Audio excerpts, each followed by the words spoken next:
Bonjour et bienvenue à ce second épisode des mots à la bouche. Vous savez, le but de l'émission, c'est non seulement de vous démontrer que des mots, il y en a partout, mais surtout qu'ils peuvent être utilisés à plusieurs fins. Mon invité aujourd'hui interprète ses paroles en chanson depuis plusieurs années et est devenu une véritable amie de son public. Depuis le 13 septembre dernier, son album Country Rock lève le voile sur une autre facette de sa personnalité et surtout prouve qu'on n'a pas fini d'en apprendre sur elle. Et oui, aujourd'hui, je partage un lunch de filles avec André Waters. Paraîtrait-il qu'elle n'est pas une cuisinière parfaite, mais la dégustatrice idéale pour tester les plats des autres.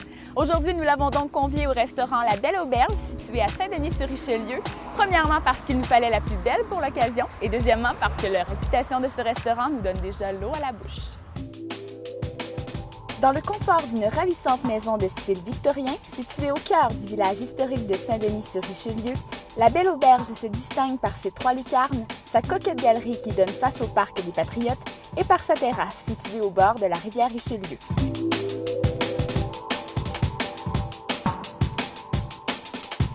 Vous ne manquerez pas de céder au charme de cette vieille demeure, restaurée avec un souci du détail, mais également à la qualité de sa cuisine. La Belle Auberge se maintient parmi l'élite de la gastronomie montérégienne depuis plusieurs années, de l'entrée au dessert. Albert, chef propriétaire, sera justement notre hôte aujourd'hui pour partager sa passion des saveurs. Monsieur Janotte, bonjour. Bonjour. Merci de nous accueillir aujourd'hui à la Belle Auberge. Bienvenue. Écoutez, on est visiblement devant une maison qui est ancestrale, qui a du vécu. Parlez-nous un petit peu de son histoire. L'histoire de la maison, elle a été construite par la famille Vézina aux alentours des années 1875 avec le magasin général qui était, eux, les propriétaires du magasin général qui est maintenant l'hôtel de ville juste à côté. OK. Donc, elle a été pour la famille Vézina jusqu'en 1950. Elle a été vendue par la suite à la famille Lamoureux, qui, eux, l'ont eu jusqu'en 96. Et moi, par la suite, j'ai fait l'acquisition en 96 pour en faire devenir l'auberge qui s'appelle la Belle Auberge. Et donc, quand vous avez acheté cette propriété-là, vous aviez déjà en tête l'idée d'ouvrir un restaurant? Oui. Quand j'ai acheté la maison, il y avait déjà tout le profil de la maison était déjà conçu pour l'auberge. Par contre, beaucoup de rénovations ont été effectuées sur la maison pour la remettre à l'état auquel elle est maintenant. Et donc, aujourd'hui, c'est un restaurant, un endroit également pour y organiser des réceptions. Jusqu'à combien de personnes pouvez-vous accueillir ici pour des mariages, des anniversaires? Il est possible d'accueillir des groupes environ on peut venir à 2 ou à 4, mais le maximum pour le nombre de personnes, c'est 60 personnes. OK. Pour accueillir des gens, justement pour des cérémonies de mariage qui se passent directement sur les lieux, dans les jardins de la maison. Et quel genre de cuisine est-ce que vous servez?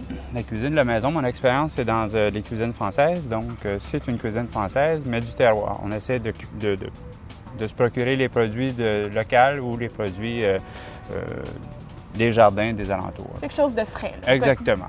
Et puis, ce qui est agréable, c'est que bien sûr, vous avez le service de l'auberge à la Belle Auberge, c'est-à-dire que les gens peuvent dormir ici également. Oui. Aussi, 3 chambres sont disponibles pour accueillir les gens qui veulent passer un séjour, une fin de semaine ou simplement qu'une nuit pour venir, des gens qui font du vélo, ils veulent venir faire une halte. Donc, il y a possibilité de profiter de la cour, la piscine, tout l'environnement qui est disponible pour eux. La piscine, c'est bien sûr pendant la saison estivale, mais il y a le paysage qui est là au quotidien aussi. J'imagine que ça doit attirer pas mal de gens. Été comme hiver, le paysage est assez exceptionnel. Et ce qui est intéressant, c'est que c'est à quelques minutes de Montréal, donc c'est vraiment un dépaysement et puis une bonne cuisine à la fois. Je pense que je me débrouille assez bien. Oui. Quel est le plus beau commentaire qu'on vous dit? De dire c'est parfait, ça serait trop. Hein? Ah, ben je pense que c'est ce qu'on va vous dire aujourd'hui. Mais j'ai fait de mon mieux. En tout cas, pour le décor, jusqu'à maintenant, c'est parfait. Et on va tester la cuisine un peu plus tard. Oh, un beau défi pour moi. Oui, bien merci beaucoup de nous accueillir. Ça me fait plaisir.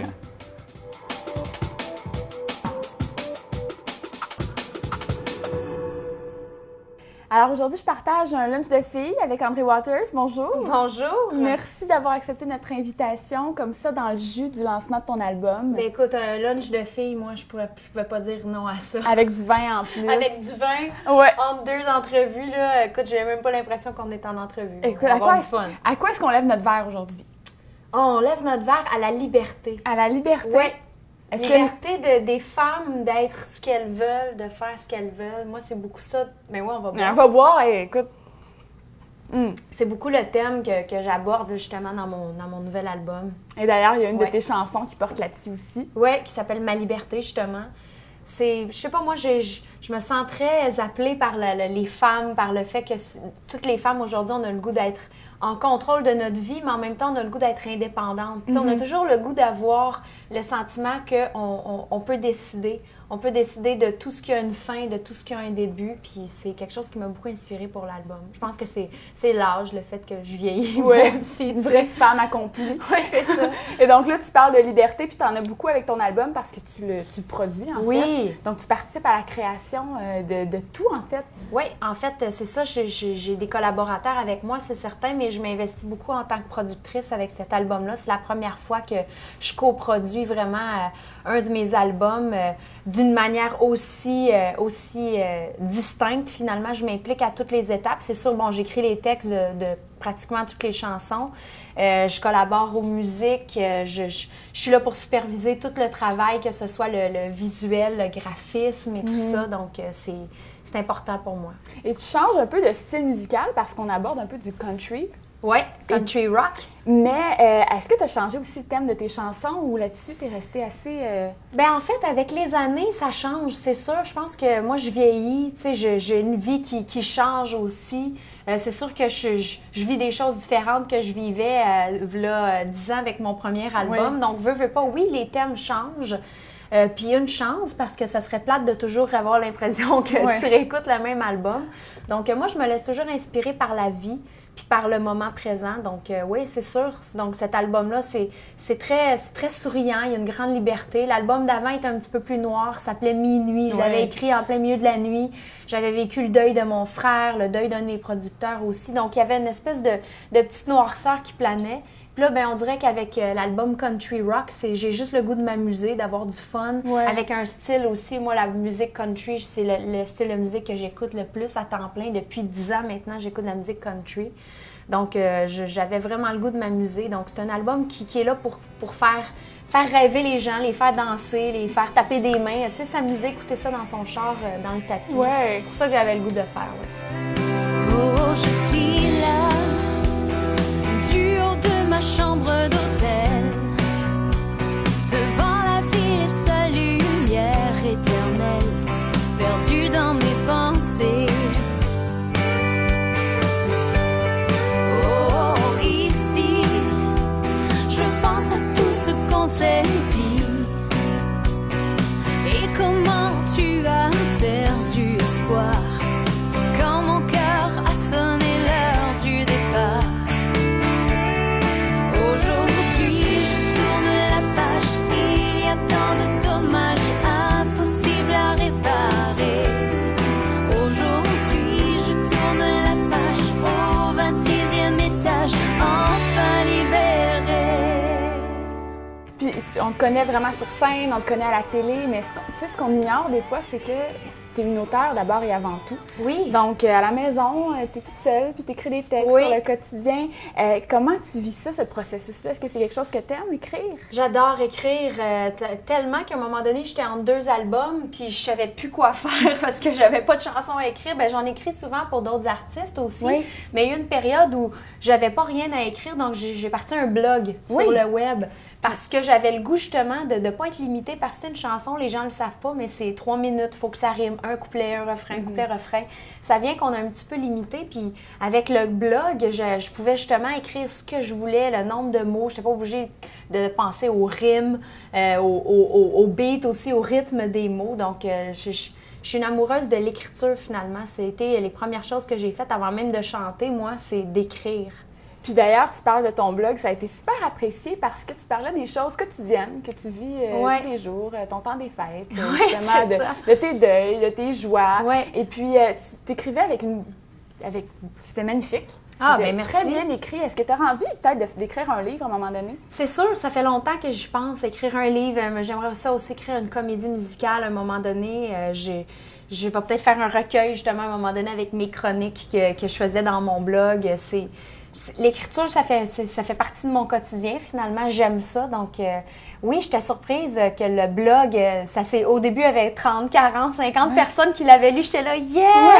Puis à un moment donné, je me suis ramassée avec 65 000 personnes qui ont lu mon blog. J'en revenais pas. Je me disais, ça se peut-tu qu'il y ait autant de monde qui viennent lire mes mots, puis que ça les touche? J'étais bien contente. Puis en même temps, je l'ai écrit justement avec mon cœur. Puis on dirait que plus je vieillis, moins que j'ai de tabous. sais, moi, il y a des choses que j'ai envie de cacher. Je me dis, moi, je veux que les gens s'associent à mon quotidien parce que c'est ce que je raconte, le quotidien. Donc, je me laisse aller, puis justement, je me permets toute la liberté que je veux. Puis si c'est apprécié, bien écoute, je suis bien contente. C'est tellement la liberté. Oui, c'est ça. Puis tantôt, tu parlais que tu écrivais aussi pour les autres, entre autres pour Marie-Chantal Toupin, Marie-Lou et j'en passe. Oui. Est-ce que tu aimes mieux écrire pour toi ou pour les autres?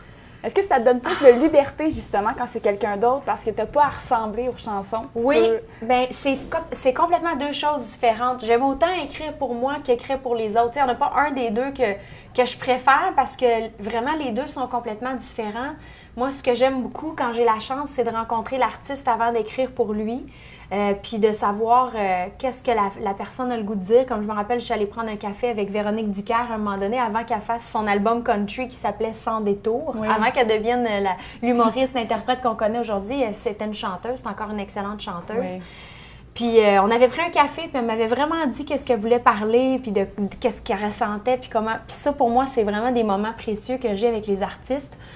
C'est comme si moi, je m'oubliais là-dedans parce que je deviens juste la plume. Je suis au service de ce que l'autre artiste veut dire.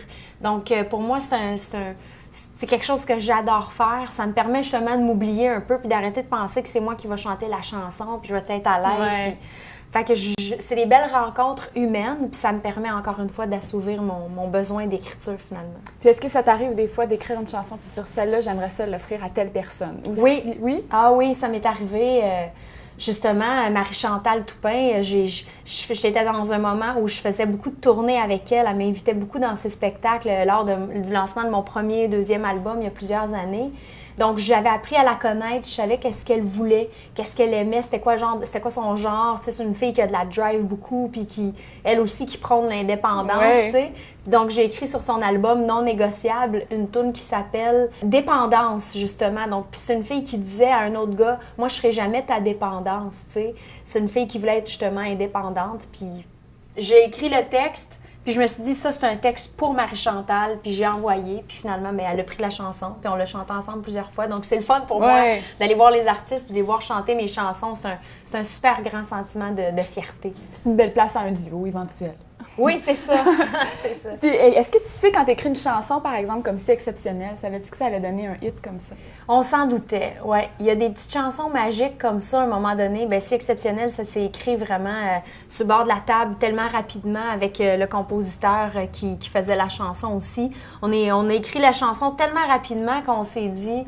Oui, ça là, ça va être un gros hit, on le sent. Il y avait quelque chose d'accrocheur, on l'a eu dans la tête pendant des semaines. Puis finalement, ça a été la première chanson, moi, qui m'a fait vraiment, vraiment connaître du public. Mais oui, veux-tu qu'on s'en parle? Oui, t'as tellement eu de fans. Comment t'as vécu ça, ton ascension vers la popularité comme ça? C'était fulgurant. Ah, je l'ai pas vécu. Je dis souvent ça aux gens, je l'ai pas vécu parce que c'est allé tellement vite.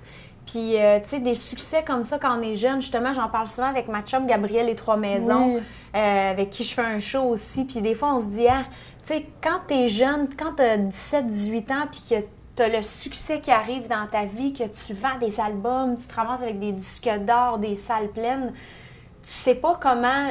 Premièrement, tu sais pas qu'est-ce qui t'arrive. Puis tu sais pas que c'est extraordinaire de vivre un immense succès comme ça. Donc, moi, malheureusement, j'en ai pas assez profité.